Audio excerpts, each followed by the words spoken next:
Welcome to the Depressy podcast. I'm Missy. And I'm Allie. And we're sisters in the mental health field. Talking about all things stressy. And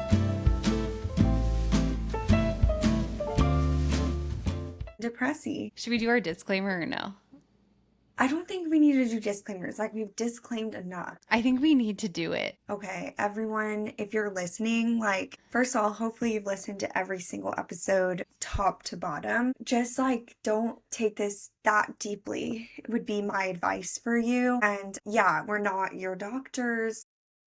Not your therapist, not your psychologist. This is not meant to be professional advice. Please. So why are you even watching or listening? Don't trust us. Don't do it. Missy, what is going on right now? How are we recording this for those not listening? This is a historic moment for Depressy. We are recording this remotely via video. So how many times did you call me yesterday? I called you.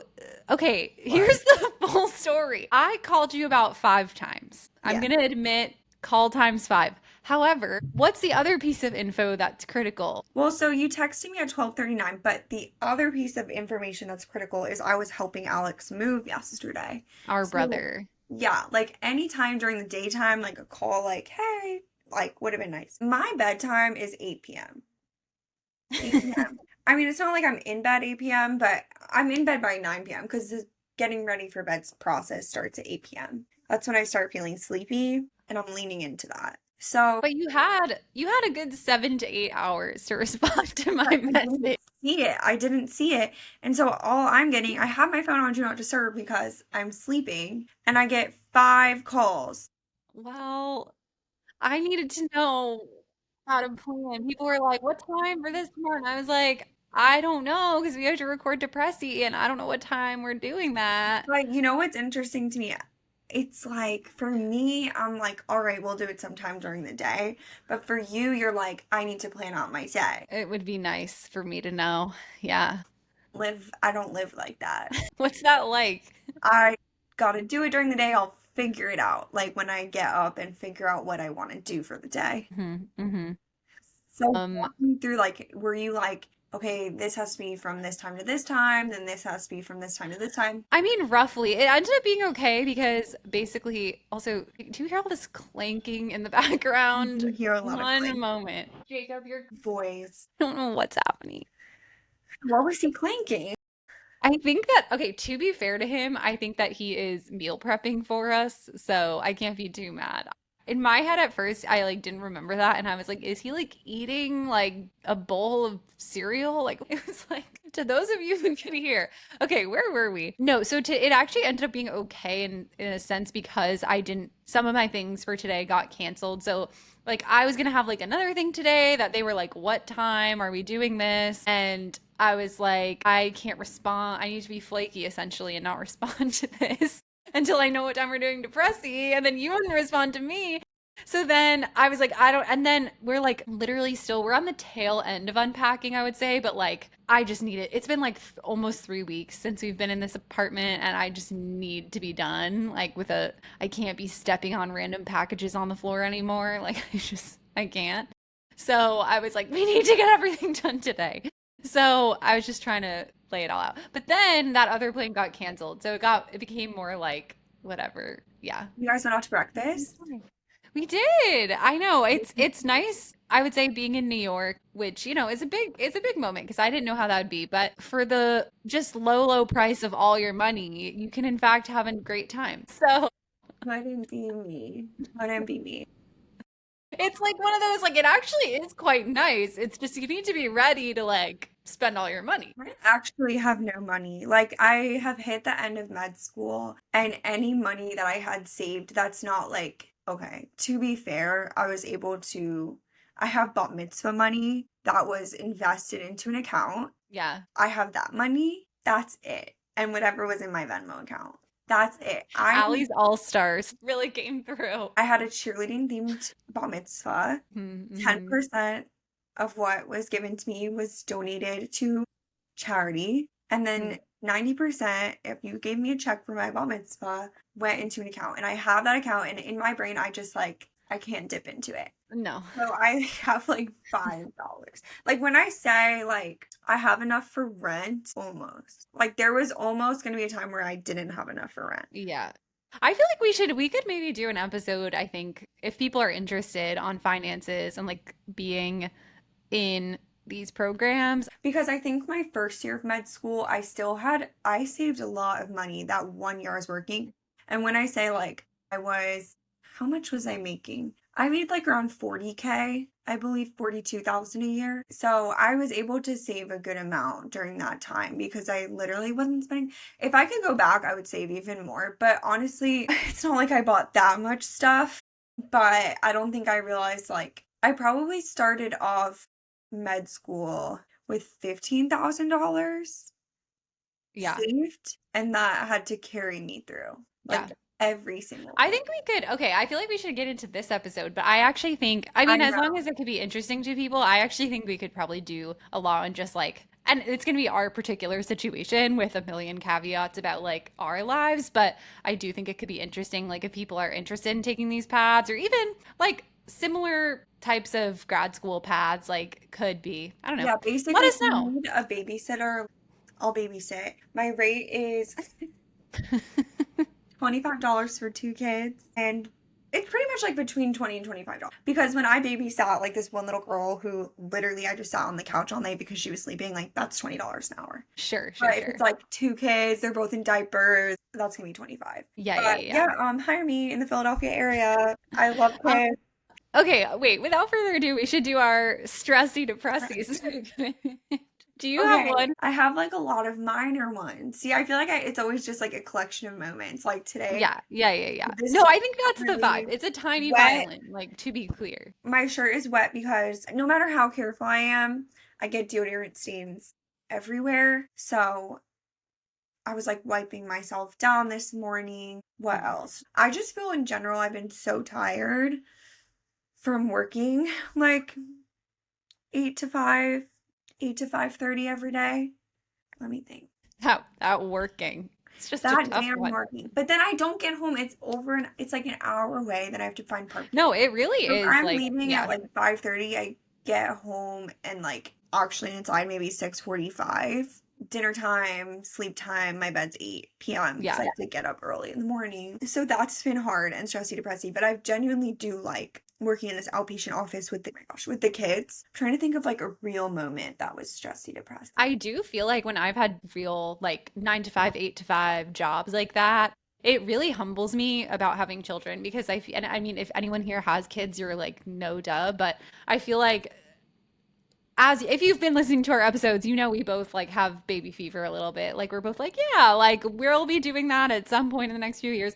But like I feel like when I have worked those jobs, then I come home and I'm exhausted and you just have to like only have it feels like you only have enough time to like kind of prep your lunch for the next day, like shower, go to bed. You're like, where simply where does the child would the child fit into this life? Like I just don't know.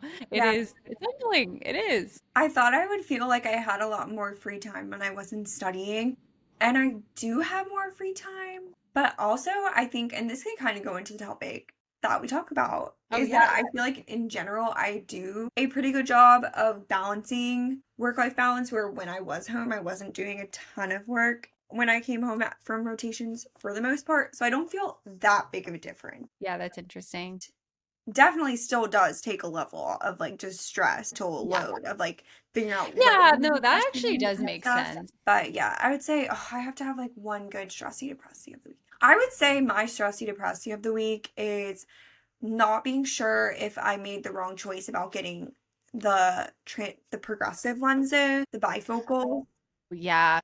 Right now, I'm not wearing my glasses. Like, I just can't be bothered. But I feel like I'm just constantly still not seeing because I think that Mm, there's jobs where you sit at your computer all day or are mostly like doing close focus work that you can just wear reading glasses all day. And I think that's mostly where my job is. But when I'm driving to work, I'm wearing my distance glasses. But then when I'm like looking down at my navigation, like the GPS, I'm like, my eyes are like, womp womp, like refocusing real quick. Yeah, See, yeah. like I can see it, but like it takes some adjustment. And I feel like my eyes are getting tired wearing my just distance glasses. And then I walk in, I'm not like trying to like wear my distance glasses probably feel the most comfortable to just walk around in. But then I'm like constantly looking down at my phone, looking up at like writing notes and then No, like do you have to talking be to like other people. No, literally. And so I'm like, I think my ideal would be to have contacts that are my distance glasses prescription and then yeah, have whatever like prescription would be for like or just like a sunglasses over that, or that I could yeah, wear reading glasses that over work my with the prescription contact. Yeah, contact. yeah, yeah. I think that would be Is the that a thing? I really don't know. I'm sure If there's you're an eye doctor out there, let us know. I don't know, and I'm getting off mom and dad's insurance. I have just really good vision insurance soon, so I'm like, I should probably think pretty deeply about this right now. But basically, I'm constantly taking on and off my reading glasses, putting them here, putting them here. It's a It's, tough one. I don't know. Comment below if you have bifocals or because all the old people I know with bifocals are like looking like so on an angle down to see when it's close Yeah. that I'm like, I also don't feel like that's my vibe. So, Hmm, hmm. any words of advice would be, Glasses girlies, let us know. I know. Okay, I feel what? like I also well I had one right before we started, and then as you know I had a second one occur literally right as we started recording. So my first stressy depressy that I was gonna share is if you've been following my apartment unpacking journey, you know that, we're still getting the final things, as I was saying, the final things put up. And mainly right now, what that looks like is getting stuff up on the walls. Like we had all of our art just like splayed everywhere, and our apartment's kind of like lower light. So we wanted to put up a mirror in our living room, which kind of like helped make it look brighter because it would like amplify the light coming in. And we put it up, and we were literally using a level, but it was like, and it's not his fault. Like I think we were both like, it's really hard to get it exactly right as you're sticking it because it's a sticky one, not like nails. So it was like perfect. And then just as Jacob was like placing it on the wall, it like shifted a little bit, and now it's just prominently stuck on there crooked. So that's a fun. I'm like, we gotta move. The just right girly in me is like, this is gonna be a true exposure for the rest of my life in here. But that's okay. It's a very tiny violin, and it's nice that their stuff is just getting put up in our Oh, is it apartment. command strips? Like, how is it? Yeah, basically it's like it came with the mirror. It's like it's Yeah, kind of yeah. nice. It's like kind of built for these apartment settings where on the back of it is like heavy duty command, basically command strip, like 3M chunks like all throughout it. So it's meant to be like it's stuck on there very solidly. So that's great if you have it up there in a way that you want it. And it's not so great if it's up there and it's Yeah, crooked. that I can see how that's killing you. And what happened right before this? Right before this, this is like going back to me just not being a clean girl. This is how I feel, where I'm just a little clumsy at all times. I try to have an air of being relatively put together, and then I do things like this, which is I was just, gesturing with my hands as I do, and I knocked my water bottle off his desk. All of my electronics, like I'm running this Depressy computer. I have my camera, my microphone, all of my plugs down here, water everywhere. I'm like running, like frantically unplugging everything.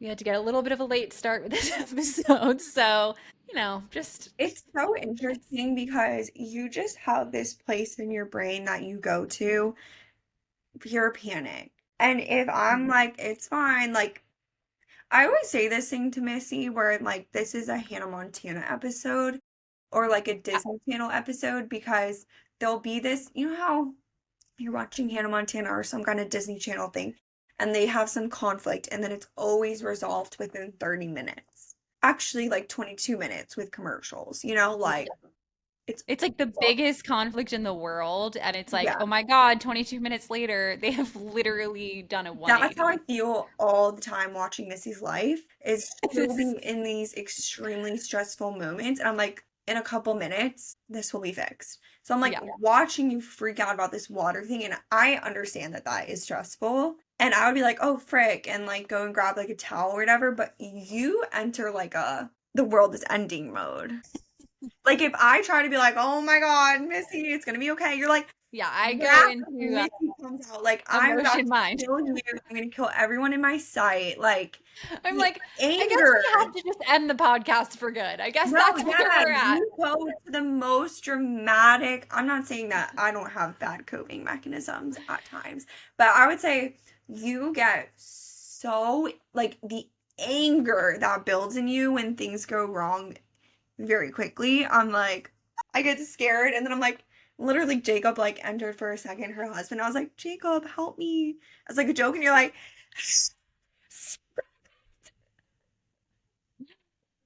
okay, Yeah. now you have to make fun of me, so it's even. No, no, I can take it. I fully admit, like, I can't even claim to be.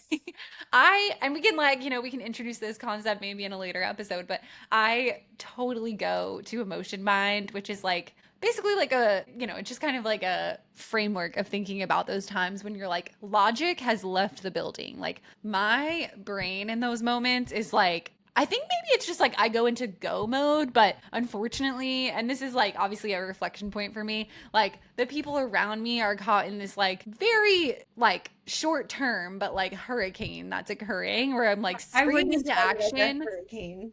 and I'm just like, fire everything up. Like I need it to be done right now. And yeah. Here's what I'm gonna say. I think one of many of my flaws is that I get angry when people have emotional responses sometimes. Like, not that in like past tense, it's when it's happening in front of me. Yeah, yeah, yeah, yeah. And I can so clearly see that this is just like a hurdle of life. Like, I'm going back to like, I'm trying to think, like a small thing that I know we're going to get through very quickly, like the water spilling. I don't Yeah. know, someone's car gets towed, like minor frustrations that happen in life. And then I see people close to me or just around me having these huge emotional responses, which I think almost everyone has. I'm sure I have them too. I'm just now as like a third party in the situation. I'm like, stop it. You logically, I don't want to deal with your emotions right now. Please. Like, Yeah, yeah, I yeah, don't know yeah. why I have such a I know we strong were like spatting. I know. But I have such a strong reaction when people have emotional reactions, which are just part of life as well. Like, I don't know what I'm expecting from people to like constantly be like, "Oh, shoot, I spilled water. Let me go grab." But I do think it's weirdly in those situations I am kind of calm. Yeah. No, I mean, to be fair, like you're correct. That was not an actual crisis at all. Like I wiped it up in probably a minute or less. But Like I it was was fine. unhelpful. I'm always like, Yeah. Missy. Like my judge, I very I quickly know. I get was like, stop judging me. I know, and that's I where was like, the I know I'm clumsy. Okay. I'm already mad enough at myself. I think you get embarrassed that you're having these feelings, and I Yeah. Yeah. Yeah. Yeah. Well, I'm also embarrassed that I knocked it over because here I am trying to like interesting make because I everything don't go. judge her that. That I'm like, I do that all the time. But like Yeah. Yeah. when someone drops something and it spills everywhere, like I'm thinking about like food, like someone's carrying something, the plate breaks and it's ever. I'm like, all right, whatever. Like let's go grab like Yeah. I mean, to whatever, be and they'll be like, fair, I don't judge oh. other people. I'm way harsher on myself. And if someone else spilled water, I'd be like, "Oh my gosh, let me go help you." Like I am like completely different person. If it's me, then It's I'm like interesting, I but I think you'd be the same way even if I weren't here to witness it. Where yeah. like, Oh yeah. Yeah. No, no, okay, it's literally like myself. I'm just are you mad at myself judging that I did that. yourself for spilling the water? Am I what myself? You're judging yourself for spilling the Yeah. water. Yeah. Oh, 100%. I have such strong. It's like it's actually something that I'm like, oh, I have to work on because if Lucas has an emotional reaction to something, if you have an emotional like I'm trying to think of other people close to me. I'm like I get like fearful. I don't know. And I think part of it is because I have this like now I have to soothe them. Yeah, you're like I do that all day. I'm done.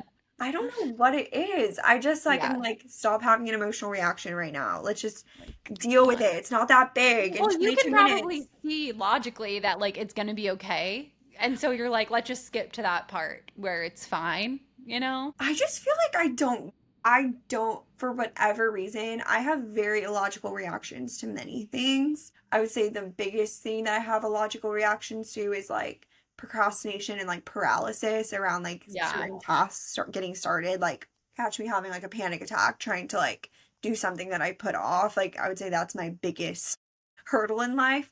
But Yeah. I don't think I have very strong reactions when something like goes wrong, like like shoot, I got a ticket. That sucks. It's like kind of the thing that like plays in my head. No, interestingly, like if a really bad thing happens, or even a just medium bad, like getting a ticket, I am way more equipped to And handle it. yeah, I see Like that.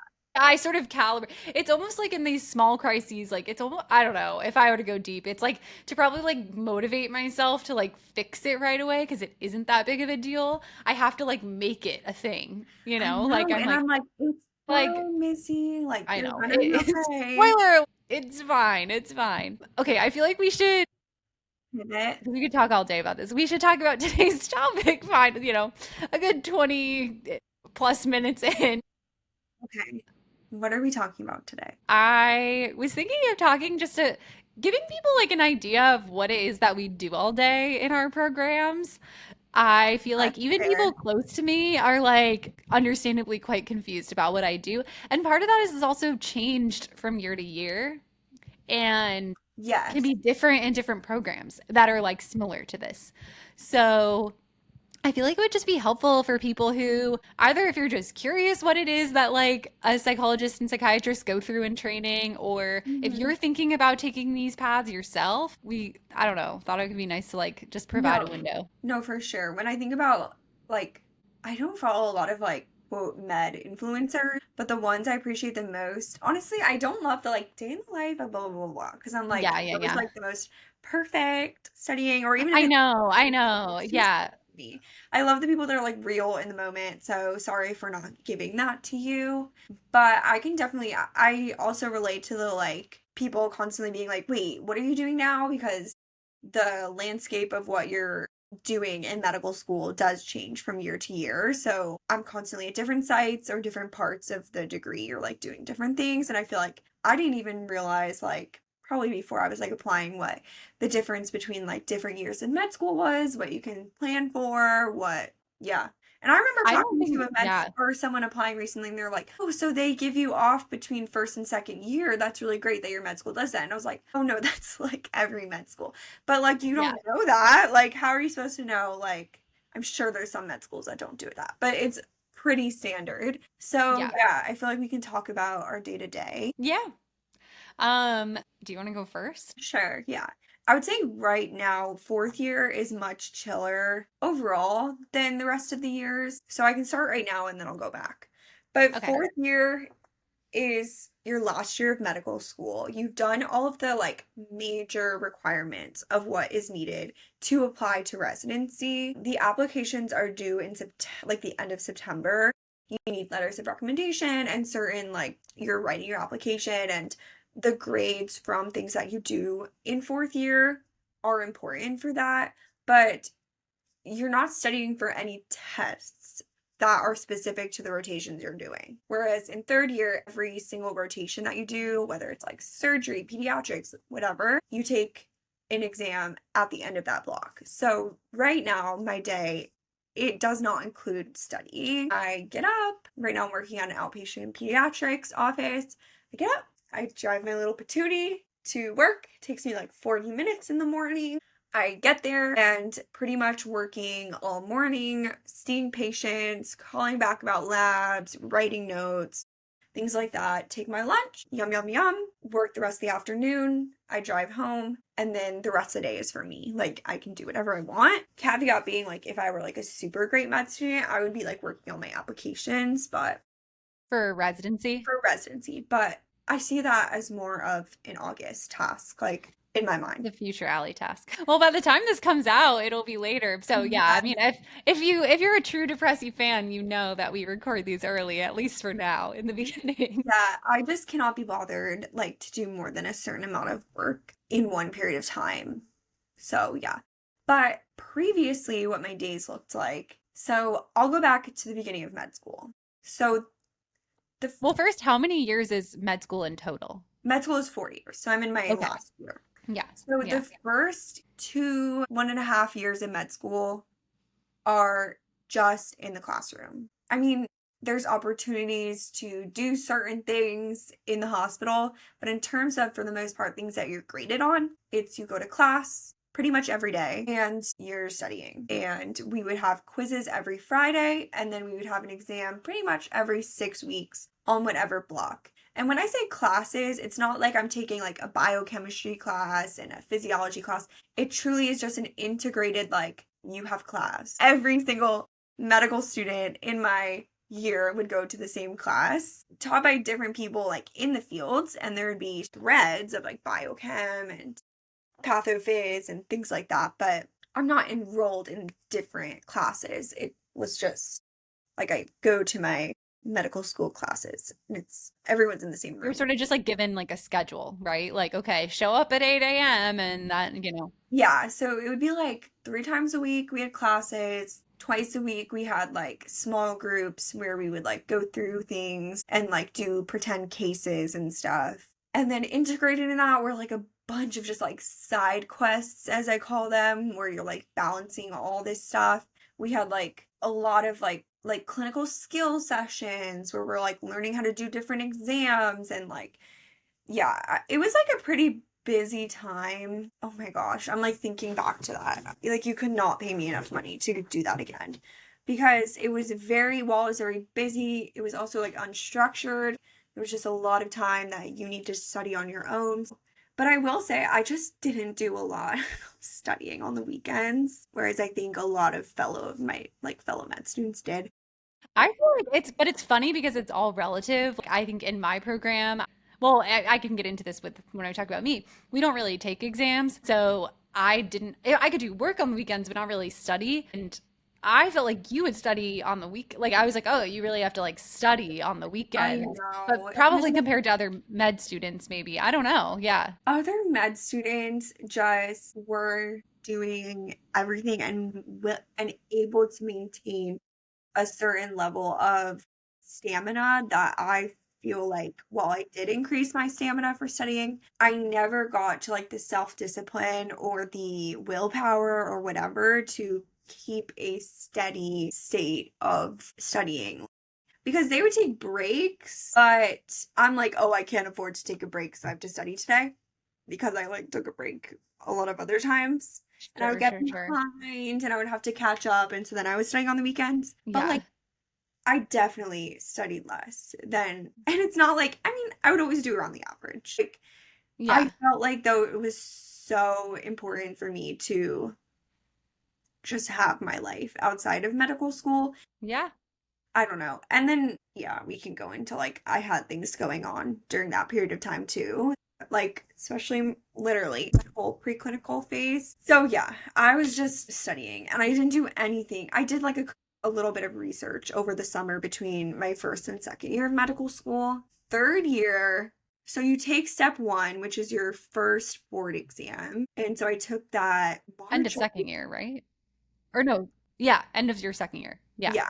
So the medical year is usually July to July. We'll just keep that for all purposes, even though you start your third year before that. But let's just say July to July for our purposes. So then I started third year, and that was a really hard transition, but I think it was harder because I started on surgery, which I am so glad, first of all, that I did it at a pediatrics hospital because that was amazing. But two, that I started with it because I don't think I went in like so bright-eyed and bushy-tailed, like ready to give the most. And I think by the end of my third year rotations, I was like, I will not be setting my alarm that early. I was Yeah, you getting kind of up. got to get it over with for Yeah, my yeah. surgery rotation schedule is just, I think back to that and I'm like, I was so tired all the time. I would I wake up at remember. 4:30, leave by 5, get there by like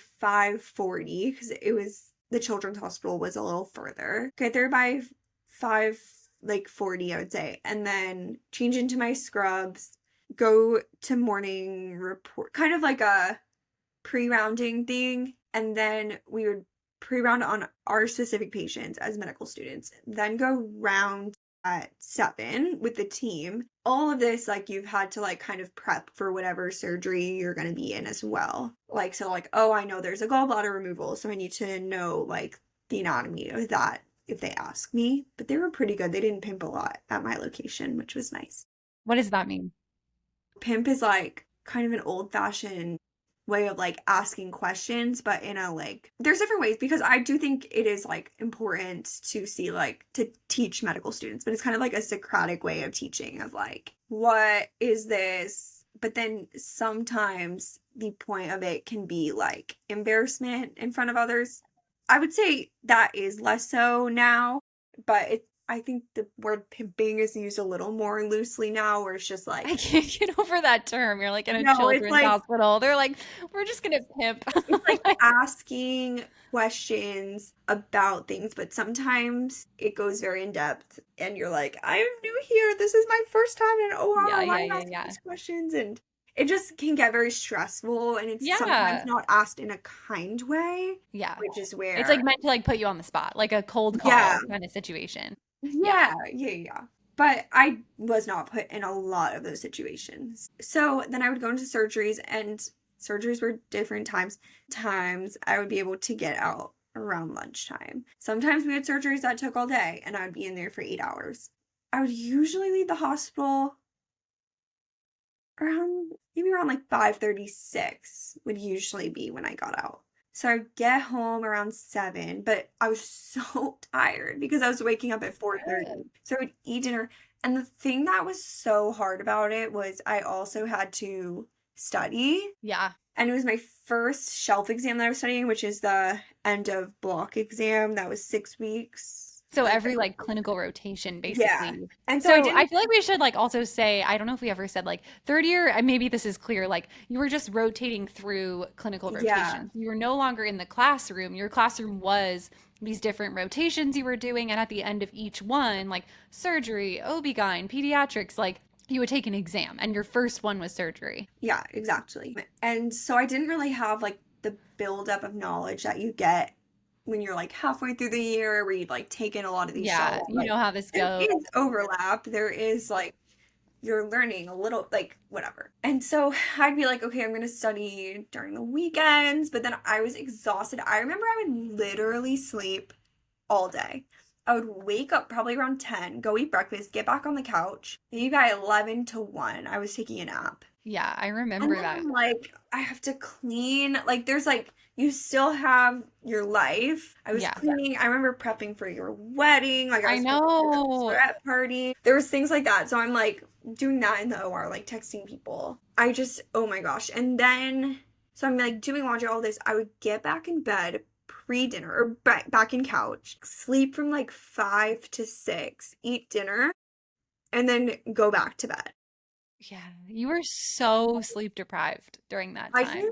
so tired. I'm like, I did adjust. I don't know how I did, but I would say by the third week, 2 weeks in, like, I think my body just really, I don't know. Maybe you just learn to do a little deeper sleep. I really don't know. But I adjusted, but I was still extremely tired. So throwing and studying in there was like, felt impossible. And I remember talking to the person I was on surgery rotation with. He was a little bit off cycle, so he had done some previous rotations, and he was like, "No, this is just how tired you are on all rotations." And I'm like, "Really?" I don't know. But no, I was never as tired as that. I mean, it just makes sense. Like you never again had to wake up quite as early. Like you've Yeah. had in-depth like ones that were a lot and very taxing, but I don't feel like, at least from the outside, No, no. that I they've was been like, never yeah. I'm glad I got that out of the way. I would say, yeah, maybe that it's just I also just learned how to like make sure I'm like eating at all times. Yeah. It's hard because you want to keep some semblance of normalcy, like not eating your lunch at like 10 a.m. Like, but you got to do what you got to do. Yeah. But yeah, so all the rest of my rotations were better, and I would say for the most part, it would be more of like if it were inpatient, usually I had to get there between like 7 and 8 o'clock in the morning. Usually they'd let me out average around 4 p.m., sometimes 3 p.m. Like if it was like that would be great if I was let out at 3 p.m. But yeah, probably between 3 and 4 p.m. Although some days I stayed till 5, 6 p.m. So it was hard to know. And I got also better, and this is where I'm like, I had pretty strict rules for myself about just keeping better life balance, especially after the surgery rotation, Yeah. where I literally would almost never study at home. Maybe like the week before I would do like I did my practice like shelf exams at home, but I was like when I was on, I was so on like when Yeah. I'm and this I think although I love the work from home life, like if I could choose, I would do that, but I do Yeah. think it's helpful for me to like be in person and Totally. Have the like have a setting. separation. I have like, okay, this is where my brain knows I do work. And I didn't even have a goal of how many I do during the day. Like literally sometimes I get like 90 questions done.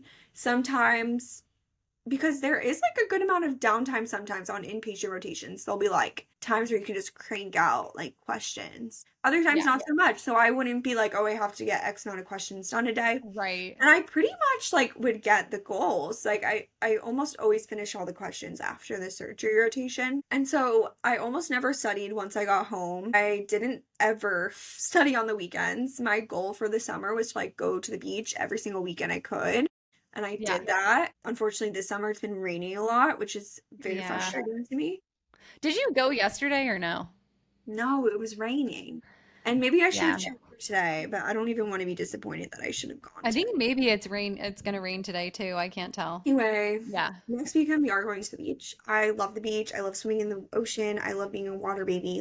Amazing. And no, that was just like how I survived is having just like my home is my home and whatever. If I honor, if I high pass, like I really, of course I'd want to honor, but I can't give more than I'm giving. Like I don't Yeah, know yeah. what It to do. goes back to like if you're with us, if you're an OG fan from episode 1 when Allie was talking about wingspan, like just you only have the wingspan you have. And yes, you can like build maybe, I don't know, your arm muscles like for that wingspan, but you can't stretch your arms farther than you can't grow taller. Like you And simply the can't. thing is, like, I think I could do it. I would just be unhappy. Fair enough. Right. And so I guess that is the cost of like, But I yeah, think that other people, while they're unhappy studying that much, they would be more unhappy not getting honors on every rotation. So to them, it's a fair trade. Like right. where I'm Right. willing to live with like maybe my shelf scores, I would always be my best self Yeah. on my rotations. But when I'm home, I really didn't do a lot of studying. Yeah. So I don't know. To me, we'll see how I match, but Yeah. I'm always just someone that vibes. Like, I'm okay not matching at the best program. I just want to match somewhere that has good vibes. So, I don't know. That's just me. But yeah, so now, fourth year, I'm doing a lot more things that are more focused on what I'm going to be doing. Like, I want to work with kids, I want to go into psychiatry. Like, so I'm doing those rotations. So you kind of like do you apply to these elective rotations or like how does that work? No, it's you just like building a schedule. Okay, so you like elect to do them. Kind of Yeah, like taking electives, but again, it's a lot more no, practical. yeah, exactly. And you do get grades for them, and those grades are going to be sent for residency programs. And I do feel like, especially when you enjoy what you're doing, like, and you care about what you're doing, like, I am tired. I would say I am actually like the second most tired I've been since my surgery rotation. What? Part of that is That's the driving. interesting. I know. And I'm like interesting because the thing is, I'm not studying when I'm home Yeah. both ways. I'm not studying on the weekends both ways. But it has been nice to like not have anything looming over my head. Like that mental part of it Oh my is gosh, yeah. not Yeah. having that for sure. It frees up a lot of space to be, but also filling it up with like doing a better job cleaning my apartment, like things like that. Like it's not like no, I just lounge around. Right. Like you Like fill up the time. I'm like Yeah. going to the gym and like I'm Right. doing stuff. But of course, better mentally. I just feel so on when I'm on this outpatient psych rotation, outpatient pediatrics rotation because I'm like going from patient to patient. At least this is how I Well, feel. you're more at this point because you're a fourth year and this is an elective for you. Like I think you're given a bit more responsibility, right? Yeah, yes. But I am looking at the third years who are also expected to do more than I was when I was a third year peds because I'm just doing it at a different location. I did it at Okay, okay. my So third this year. place They does, yeah, definitely expect more out of them than I I was see. expected to do. But yes, they're still expected less. Like they don't have to put in orders. Like it's not the same expectation. Yeah, But they have to go home and study. Like I see them during lunch, like doing their little UWorld questions, and I I'm like, know. And you can like call me less, on your lunch. less. Like I, Yeah, yeah. oh my God, I'm looking over them because one of the doctors was like to me, she was like, oh, maybe we can do, there's fewer patients this afternoon. Like, maybe you can do some teaching with them about like how you approach different visits, like an adolescent visit, like an infant visit, whatever. And I'm like, oh, yeah. Like, in my brain, I'm like, woohoo. I love teaching. I love talking with them. And I look over and they're doing their little like UWorld questions like on their phones. And I'm like, obviously I want to look good as the sub You're I like, hey rotate guys.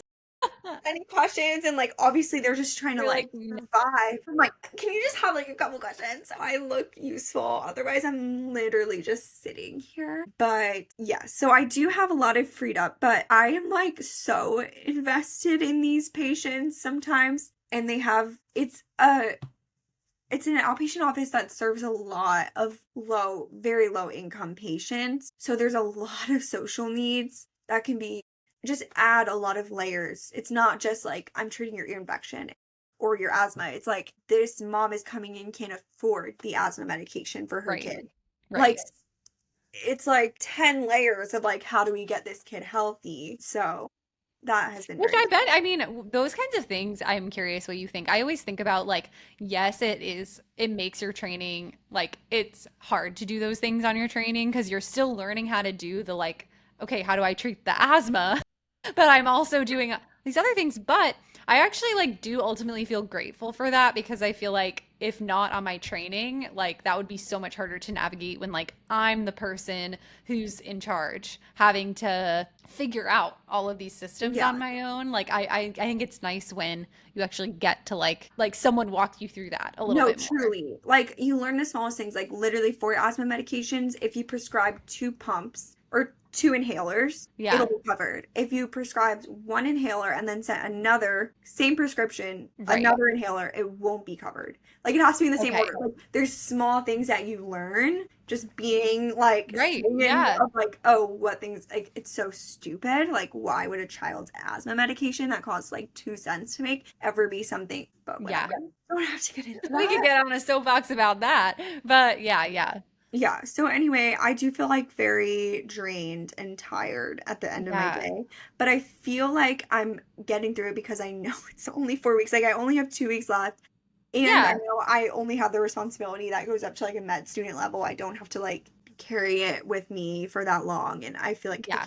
I have it to give, but I'm giving probably a little more than I would if I also had to study and like all those things. So it's like Yeah. taking up the space anyway of feeling drained. Yeah. No, that's interesting to reflect on. And then this is the year that you apply to residency. Yes. Yeah. So applying to residency, What is the timeline for that? I apply in September, interviews between October and January. And how many sites do you have to apply to? Have to Or zero. like what's the suggested? I don't know exactly, but it'll probably be like, if I had to guess, like I truly don't have the program listed Okay. for me, but like 40. Yeah. Is it like a common application type thing or do you just do, oh, see, Yeah. that's nice for But it's just monetary, like, oh, yeah. okay. You pay for every site.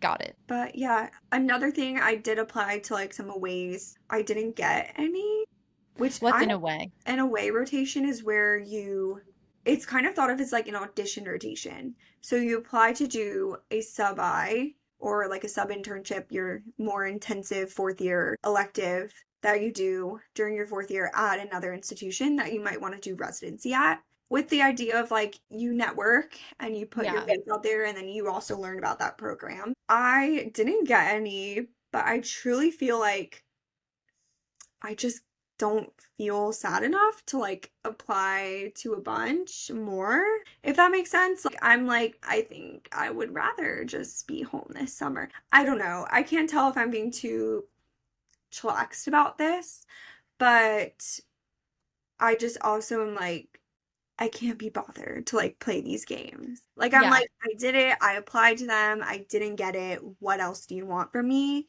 I'm not groveling more than Sure, that. sure, sure. Like I will I feel now like it focus. gets at this idea of like your goal is not necessarily like I think there's lots of people going through med school where it's just like it's an ambitious place to be and there's people really wanting to get the best of everything at every level. So yeah, the away rotation is going to give you a better chance at that, but it like may come at the cost of other things. And if your goal is just like at all costs like match at the best possible site for residency, cool. That's like maybe then should be your path. But if like to your goal, you're like, I want to obviously match, but I have so many other parts of my life that are important to me that like I did the applying to away rotations. It didn't work out. Like, that's okay. I may not match at the top place. And like, I'm okay with that, you Yeah. know? Tell me Okay. about So your life. Okay. So, I would say mine is pretty different. So the clinical psych PhD programs vary a little bit and people's path. It's not as much of a structured situation as medical school, but I would say the like most common path to take in your PhD in clinical psych is the full length of it is 6 years. 5 of those years are primarily doing research with a little bit of clinical work and a little bit of classes. And then that final year, the 6th year for most people, is when you do something kind of similar to residency, where it's like you also go through a match system, you like fill out applications, interview places, you rank them, they rank you, you get one place you have to go, like a match situation. And you do that for a year. And for us, though, that's like the final year of your degree. Whereas in med school, that happens like after med school, that's your next stage. For our Mhm. degree, it's actually like you're still finishing up your PhD when you're doing that. Right. So right now I'm in my 5th year of, or I'm like kind of like starting my 5th year of my PhD, which means that I'm also about to be applying for what we call internship, which is that like final match year that could be anywhere. So I feel like also it's kind of been different every year of my program, what I've been doing. So I would say, again, yeah, the things that you're doing are mainly doing research, but you're also taking classes, doing clinical work, and being a teaching assistant or TA, or like fully teaching a class in some cases. It depends where your funding comes from, which I can get into. Because if you're doing a PhD, I should say, I feel like I did not know this before I was pursuing this path. You get paid to do a PhD. You don't get paid very much. Like, throughout my time in grad school, have made basically between like $33,000 my first year to last year was my highest paid year because I did a couple extra things that like made me more money and I got like 5K. This year I'm making more like 50K. So, yeah, it like varies widely, I would say, where you go and exactly what you're doing to earn your money. But anyway, long story short, first year I was funded by a grant that my advisor had. So, normally, the most common way to get your funding is by being a teaching assistant. That's like the way, if you went to college where there were like grad students and there were people TAing you, like that's generally how they were being funded to do their PhD. And I've had that funding throughout my career, but then or grad school, but my first year I was funded by a grant that my advisor had, which meant that a lot of my time was just dedicated to doing research. So at that time, she had a project ongoing in the lab. The way that we primarily do research, we study adolescents and we study how like social media use and sleep essentially like interact with their mental health in their daily life. So we often have them start our study and we do like a long sort of like structured interview with them and then we follow them over time, basically sending them like surveys throughout their days multiple times a day. And there's a lot that we have to do to sort of like clean that data, analyze that data. And so I was helping out a lot with that sort of thing, like helping clean a lot of the data in the lab, run those clinical interviews, all of that. And I was also starting to work on my own projects because I was getting a handle on the data a lot. So I would be conducting data analysis and coding, that sort of thing, and started a couple of different like first author research papers that I was working on that were getting like published in journals, like peer-reviewed scientific journals type thing. Alongside that, I was taking classes. Classes in your PhD, at least in clinical psychology, are extremely de-emphasized. Unlike in other graduate programs or like undergrad, where it's like your grades really matter and the classes are very difficult, like you are there in your PhD to be producing research. Even the professors of your classes are also like principal investigators of labs who have their own grad students who they want to be spending the majority of time doing research. So they're not trying to give you a lot of work and they don't expect you to be like pouring your heart and soul into these classes. Right. So I would say it was like, I mean, the classes each, I was probably taking three classes that each met for like 3 hours a week.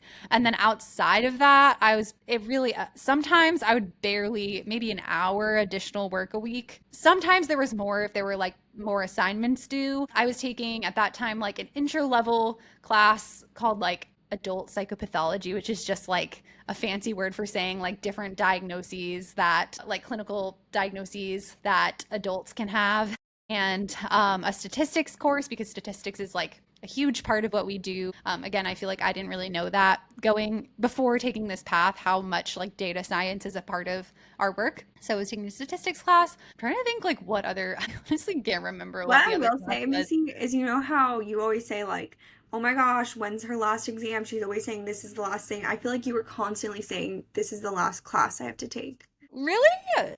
Oh, You were constantly like, "Oh, but then yeah, I do have to take one class next year because well, of the this." tough thing is because it's a very small program, like my cohort, the people who were admitted my year, there were four of us. And there's not basically how it works in a PhD is you're not admitted like to a med school class with just like, okay, the top this number of people are admitted. It's not a centralized admission system at all. You are applying almost like to a job to work in a specific lab. So I applied to my advisor who studies adolescent mental health, and she only cared about that part of my experience. Like she was like, I want someone who's going to, just like you would be hiring an employee, like she had full say basically over admitting me into the program to her lab.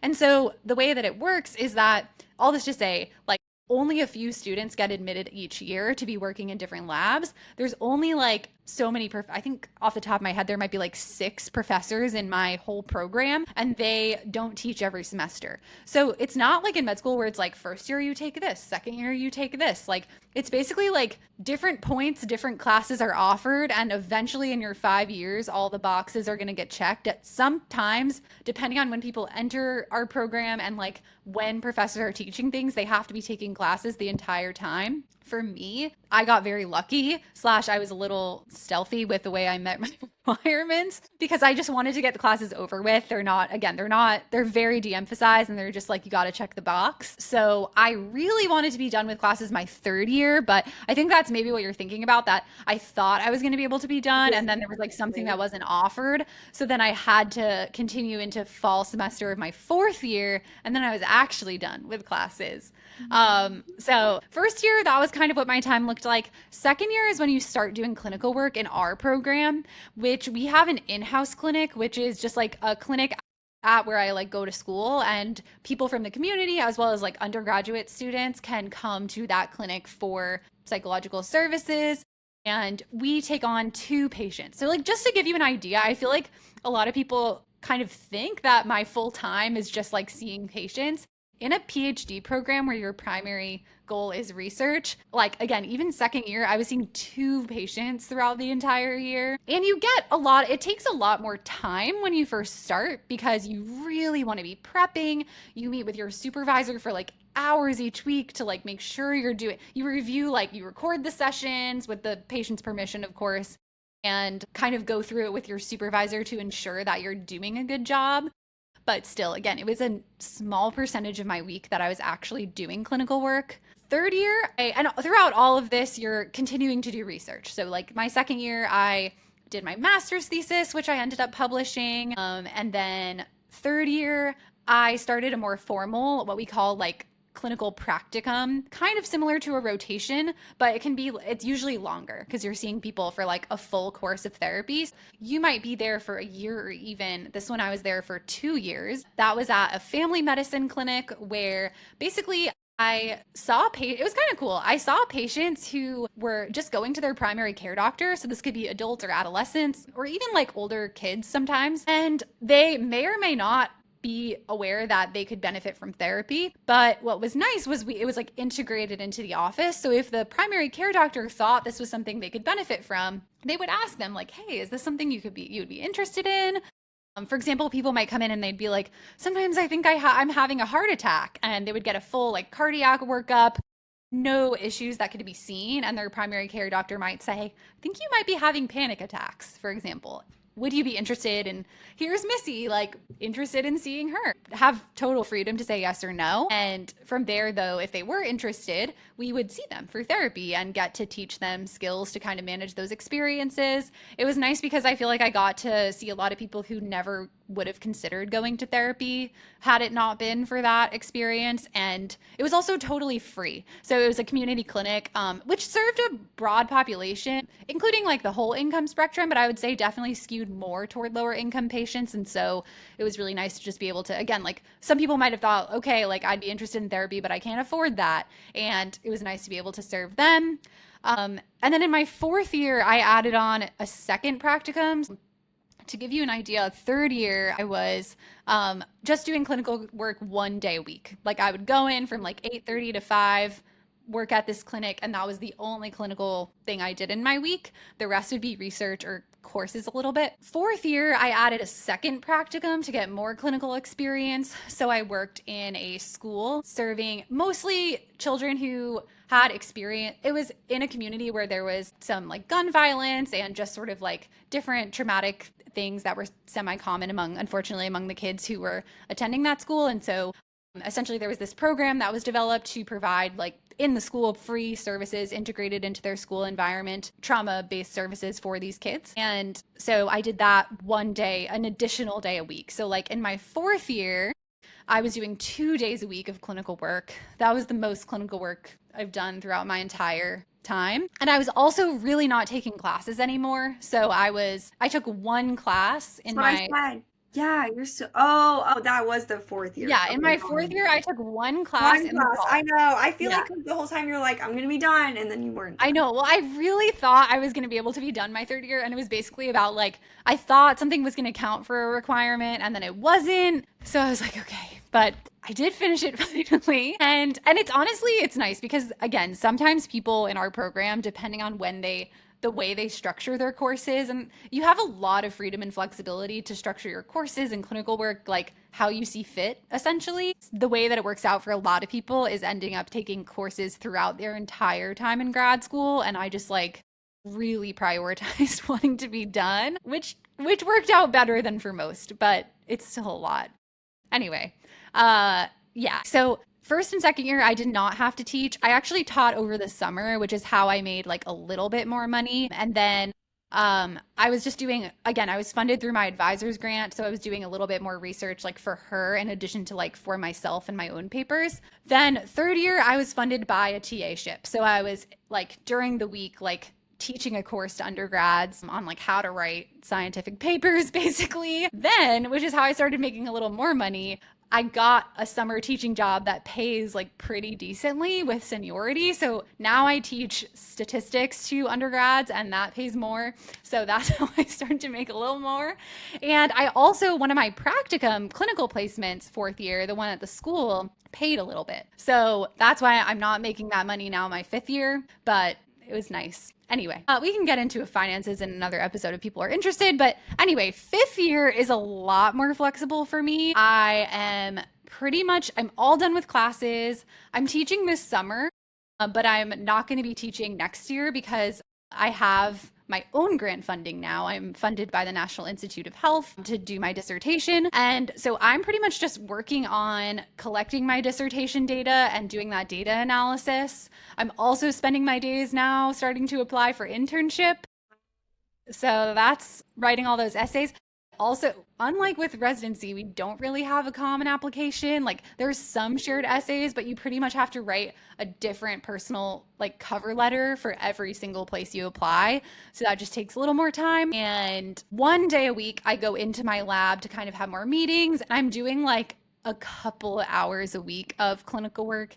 If you're any of my internship sites, I'm doing so much clinical work every week. I'm just really, but I am going to be doing maybe like a half day of clinical work when I'm already in person on Wednesdays at an adolescent inpatient unit. So pretty much now 4 days a week is just like my own research and applications. 1 day a week is like half sort of like administrative, like meetings in my lab and some research too, and half clinical work. So yeah, that's kind of my day to day. Yeah. I feel like topics that we could talk more about is like how we got to this place, like our journeys of Yeah, like our applying, paths to. or like, talking about finances of being in med school versus a PhD. So yeah, please let us know if that's something that you want to learn more about or you have any questions about our day-to-days. But I I feel know. like I it's a feel like good I just one. rambled on at you. Oh, I feel like I'm gonna have like everyone just watch this episode if they want to learn more. I know, it's so true.